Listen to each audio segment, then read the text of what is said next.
Paul and I are going to a construction site, and we get a little bit lost some dirt roads, and as luck would have it, we run across the oyster farm.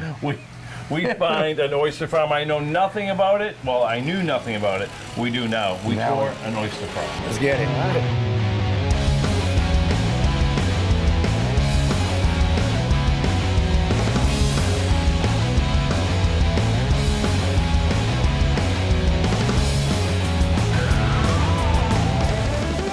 So I just picked up, I don't know how many oysters that is, but 2,000 2,000 oysters. 3,000. Hard to guess at this size. You can actually see them. I mean, they're oysters. I'm going to put them back in. So that's a couple thousand oysters right there, and all these bins all around us, Brian. How many roughly are there? There's 55 barrels, and I stocked the oysters at about 100,000 per barrel. A little bit off, those are estimates, but it's about 5 million oysters. Yeah, right. How long, Paul, does it take to become that little guy right there to your plate? A year. Year to 2 years? Year to 2. They were in these same barrels at this time last year. Wow. So a year to get to that point, and they're still not ready just yet. Yeah. Well, when we get them, they come on ice, but they're living, free-swimming, microscopic larvae. And then we have to go through the process of getting them attached to microculture, which is just ground up oyster shell, which I have in the hatchery to show you guys. Yeah. But and they attach themselves to that. They do, but we grind up that oyster shell at such a fine size that they only have enough room to attach one oyster per 1 grain of that shell. And that's how we get our single oysters versus the clusters like the wild oysters out here. Okay, so one of the first things we learned, this is not our field, right? Right. Aquaculture. What was it again? You remembered. Let me get back to it. It's the breeding, rearing, and harvesting of fish, shellfish, algae, etc. Seafood.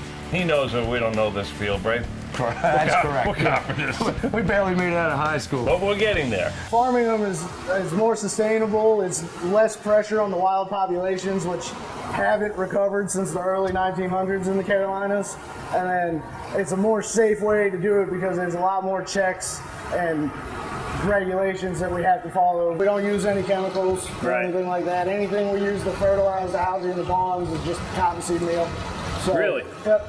When we dry the ponds, we'll put about 80 pounds of cottonseed meal across the bottom of the pond and fill it back up. And once that dissolves into the water, the algae feeds off the nutrients and goes crazy. Wow. So, an adult oyster filters 50 gallons of water through it a day. Really? Yeah.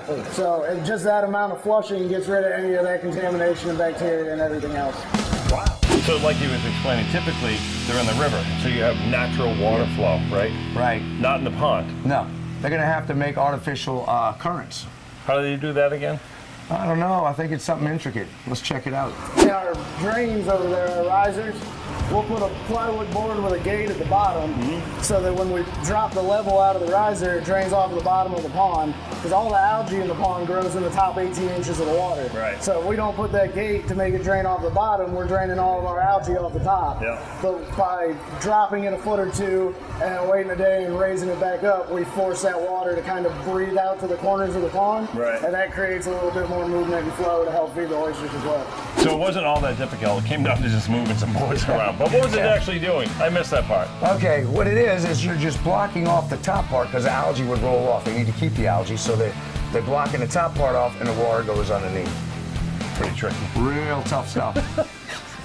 If it was up to Paul and I, there'd be no more oysters. We'd be eating shrimp. Hey, you like crab?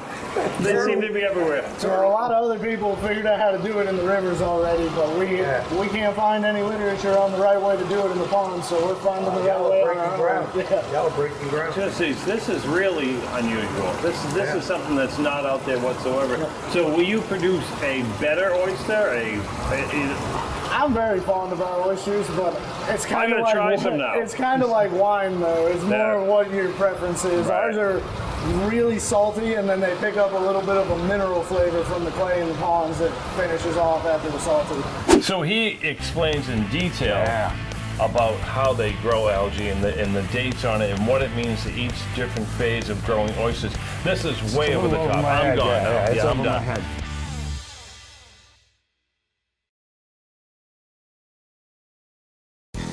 We're heading into the algae realm or the chemist room or wherever it Breaking starts. Bad area. Brian, he knows what he's doing. Yeah. I'm listening to him. Thank God he knows. I'm but lost.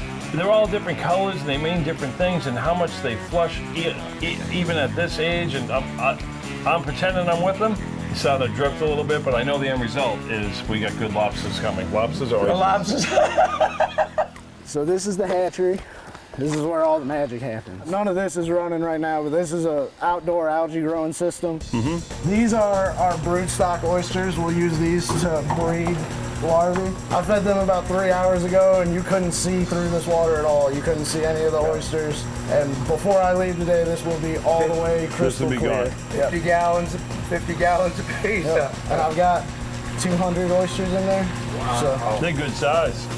That's crazy how they filter them. this is where all of our larvae will spend the first, 10 to 16 days of their life is in this room. I'll run 4 of these tanks at a time, and I can do about 10 to 20 million oysters per tank in here. They're old feed silos cut in half. They were built 30 years ago, but they work great for what we're doing. Yeah. Every day they'll get drained down and caught on these little baskets here. And this is 50 micron mesh. So all the larvae will get caught in that, and they'll get stocked into 4 clean tanks with fresh algae. And until I start seeing signs that they're ready to set and go through metamorphosis, then I'll move them over into the setting room. But this is where they spend the very beginning of their life. Oysters. I'll never look at them the same way. I'll never complain about prices again. How long does it take for an oyster to go from there to your plate? But a year to 2 years, and that seems kind of crazy, but some grow a lot faster than others from what Brian was telling us. All about feeding, Some are more eating, aggressive, I think. And they watch them and keep the sizes and keep them in separate bins and whatnot. Yeah. This is a science. It's a This science. is not just go get your oysters. Yeah, Think no. about it. Next time you complain about how much an oyster costs, stop. Check this out. So Brian brought us up. He came clean. This is actually Breaking Bad. There's no way this is illegal. Now I know why we went down a dark road What? 10 miles before we got here.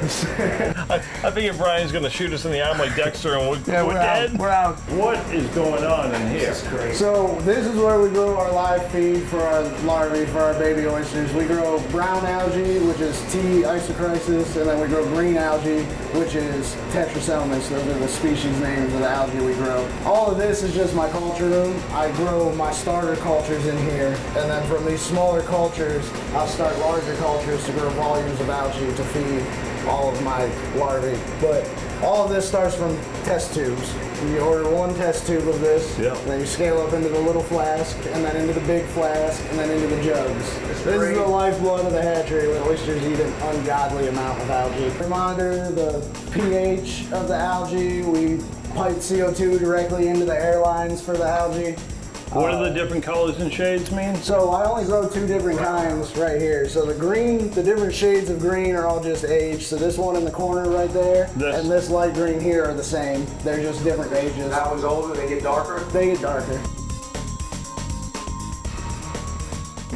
Brian, I could sit here and pick your brain for days. Not that Brian. I couldn't. It wouldn't take long to pick that brain. A toothpick.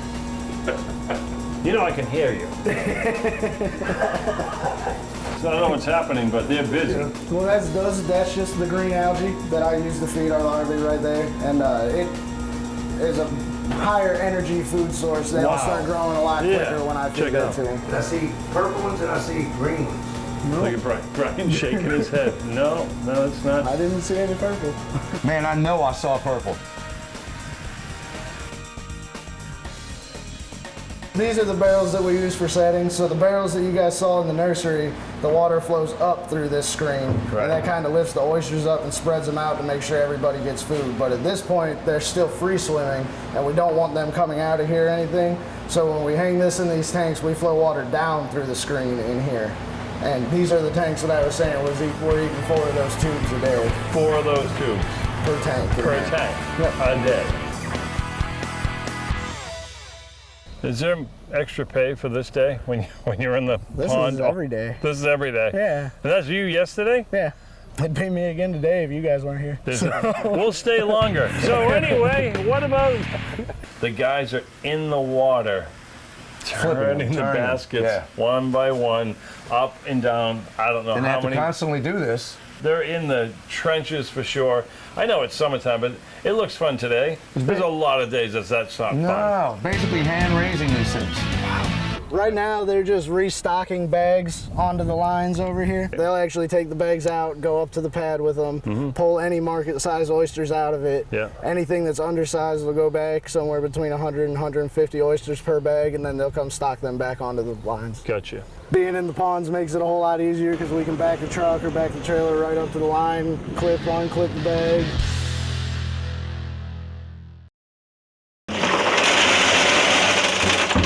So this is just while we're working through them, we sort them by size before we restock them back into the ponds, because having larger oysters in the bag with smaller oysters leads to us getting out competition. The larger oysters will eat more and choke out the smaller oysters, and then they won't grow right.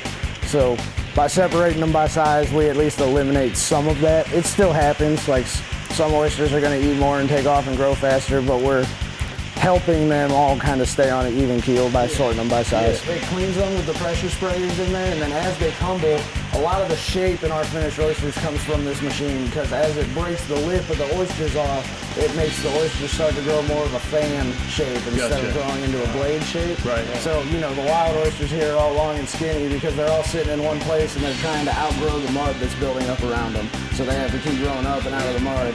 But these are on the surface of the water, and we chip that lip off of them, which promotes a deeper cut, that promotes them fanning out and getting round, and it promotes, you know, just a lot better shape. When I order oysters tonight, I'm going to tell that waitress who waited so much about the oysters. This is not fanned out the way that I really like them. You don't tumble them, do you? Yeah, no, we know. Yeah, Paul knows, trust me. Fun fact, Brian brought it to my attention while we had a couple of beers. So plenty of things to do with oyster shells. You see them in driveways, crushed. There's a lot of things they do with them, but really fine. You see them for sale. If you feed your chickens, it's organic food for your chickens to make their shells harder. I did not know that. 101 oyster shells. It's a lot of work just to ask you for some food at the end, you know. Yeah, so these are our more fanned out ones here. Start getting nice and round. Yeah. They're not real long and skinny. There's a rock with food in it.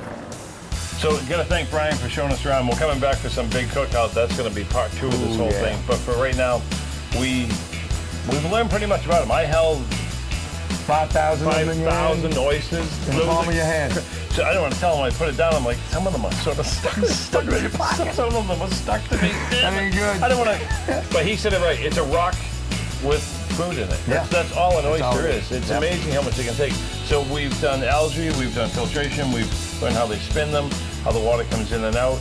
Anything left? Everything. Time to eat them. So. How can we come here and not beg for a little food? And of course, Brian's an expert and shucks them. And the bonus of the day is we make our camera guy John eat one, because that's entertaining because he doesn't like oysters. He doesn't like oysters. Brian, thanks. We'll see you soon. Totally different taste. A little bit of salt to them. Like you said, yeah, man, absolutely delicious. We went from the babies to the plant to how they grew them up back. Homegrown. And then and the flipping over to eating them. And the mom was right here. I did it all. When do we tell Paul they're not that good? No. That is really good. It is. I'll eat another one. You must eat them just to see how they're coming along. Once you get a good hold on the hinge there, I put my thumb on the blade and just twist, and it pops that muscle off. And then when I slide this in, I cut the muscle the rest of the way loose. Here to the top shell, cut the muscle loose on the bottom. Yeah, you've done a couple in your day.